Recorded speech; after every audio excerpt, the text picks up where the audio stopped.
जय गुरुदेव and welcome to the channel Shlok by Shlok. आज भगवत गीता के पहले अध्याय के पहले श्लोक को पढ़ेंगे। वीडियो में आप क्या सीखने वाले? धर्म क्षेत्र कहाँ है? धृतराष्ट्र कौन था? In reality what does Dhritarashtra represent? मन की नेचर क्या है? ह्यूमन बींग्स का सबसे बड़ा धर्म क्या होता है? पहला श्लोक धृतराष्ट्र संजय से इसमें पूछ रहा है, धर्म क्षेत्रे कुरुक्षेत्रे संवेता युयुत्सवः मामकः पांडवश्चैव किम कुर्वत संजय। तो धृतराष्ट्र संजय से पूछता है, धर्म क्षेत्र कुरुक्षेत्र में इकट्ठे हुए उन्होंने क्या किया?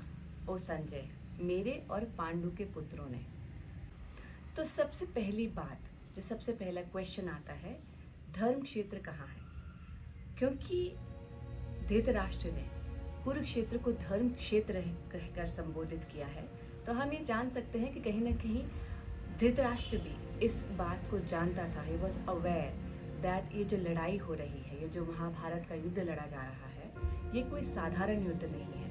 ये धर्म और अधर्म के बीच का धर्म युद्ध है, और जिस क्षेत्र में वो लड़ा जा रहा है वो धर्म क्षेत्र है। तो गुरुजी बताते हैं कि धर्म क्षेत्र के अलग अलग मायने हो सकते हैं। उनमें से एक मायने, धर्म क्षेत्र हमारा खुद का मन है। धर्म क्षेत्र हमारे खुद के मन को रिप्रेजेंट करता है, जहाँ रोज़ हम अच्छे और बुरे विचारों के बीच में द्वंद्व या अच्छे और बुरे के विचारों के बीच में लड़ाई लड़ते हैं। तो this is the first point, that धर्म क्षेत्र हमारा खुद का मन है।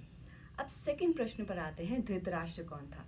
वह धृतराष्ट्र हम सब जानते हैं कि कौरवों के पिता धृतराष्ट्र थे, लेकिन धृतराष्ट्र हमारी लाइफ में कौन है, किसको रिप्रेजेंट करता है? तो गुरुजी बताते हैं कि धृतराष्ट्र मन को रिप्रेजेंट करता है। हमारा मन जो अंधा है और अंधा ही रहना चाहता है। वाई डज गुरुजी से लाइक दिस? क्योंकि गुरुजी बताते हैं हमारा मन हमारी अच्छी क्वालिटीज़ को कभी एक्नॉलेज नहीं करता।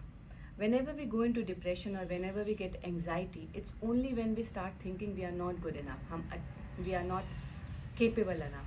तो ऐसा क्यों होता है? Because our mind has a tendency to focus only on the negative qualities.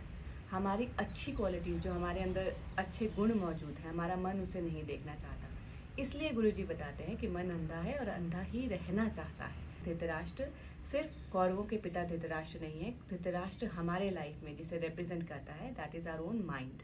Human beings का सबसे बड़ा धर्म क्या है?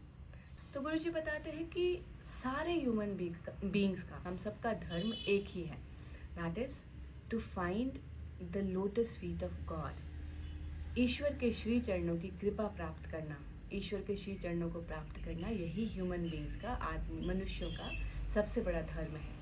इससे ऊपर हम सबका कोई धर्म नहीं। हमारा ह्यूमन जन्म, जो मनुष्य का जन्म जो हमने लिया है, उसका सबसे बड़ा धर्म गुरुजी बताते हैं, सबसे बड़ा धर्म ईश्वर के श्री चरणों की कृपा प्राप्त करना ही है। तो that clears our third question कि ह्यूमन बीइंग, हमारा सबसे बड़ा धर्म क्या है, या what is our purpose in life. आपका जो ये पर्पस है, जो ईश्वर के श्री चरणों की कृपा प्राप्त करना, जो हम सबका धर्म है, इसे हम कैसे पूरा कर सकते हैं? तो गुरुजी बताते हैं इसे पूरा कर सकते हैं अपने through the greatest gift God has given us, जो ईश्वर ने हमें सबसे बड़ी नेक उपहार दिया है, दिस ह्यूमन बॉडी। इसके थ्रू ही हम भगवान को प्राप्त कर सकते हैं। मन हमेशा बाहर की चीज़ों की ओर क्यों फोकस रहता है, क्यों बाहर की चीज़ों के पीछे भागता है? तो गुरुजी बहुत सुंदर तरीके से बताते हैं, मन बाह्य चीज़ों की ओर इसलिए भागता है क्योंकि मन की जितनी भी शक्ति है वो बाह्य चीज़ों पे फोकस करने से ही आती है। मन अपना सारा इनपुट लेने के लिए इंद्रियों पे डिपेंडेंट है, सेंसेस पे डिपेंडेंट है। सेंसेस क्या देख सकती हैं, क्या बता सकती हैं, क्या इनपुट दे सकती हैं? इस पूरी की पूरी आउटसाइड वर्ल्ड का ही इनपुट दे सकती हैं। तो जब हम बाहर की चीज़ पे किसी पे फोकस करते हैं, कोई गाड़ी हो गई, नई ड्रेस हो गई, हस्बैंड वाइफ बॉयफ्रेंड गर्लफ्रेंड, या प्रमोशन होगी, जब भी हम किसी ऐसी एक्सटर्नल चीज़ पे फोकस करते हैं, the more we focus on the object, the more the mind gets stronger, because we keep on thinking about it, we visualize it in our head. क्योंकि मन का बल, सारा बल बाह्य चीज़ों से, एक्सटर्नल ऑब्जेक्ट से आ रहा है, इसलिए मन हमेशा बाहर ही ध्यान देना चाहेगा, मन हमेशा बाहर ही जाना चाहेगा।